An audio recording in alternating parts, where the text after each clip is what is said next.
Ignore की पुरानी worker हूँ, मुझे 25 साल हो गए और इन्होंने मुझे धक्के दिए। चलो ठीक हो गया। इन्होंने मुझे धक्के दिए। अच्छा ऐसा नहीं होता। हम इन्हें मिलने के लिए आए थे, लेकिन उसकी यही वजह है।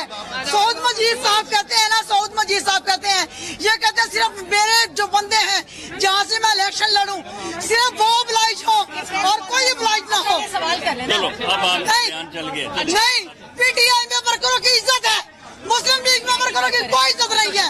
मुस्लिम लीग में वर्करों को कोई इज्जत नहीं दी जाती। राणा सन्नालो ने कल मेरा नाम पूछा, कल राणा सन्नालो ने मेरा नाम पूछा, मैं चिट्ठी अंदर भेजती रही, लेकिन ये नहीं मिले। चलो बस लेकिन ये नहीं मिले। चलो अब आपकी प्रेस कॉन्फ्रेंस हो अच्छा गई। आपने 1 मिनट है। अब आपकी प्रेस कॉन्फ्रेंस हो गई है। चलो इस तरह नहीं होता। बाजी को बात हमने अपना घर भेज दिया, अपना आप भेज दिया, और हमें क्या मिला?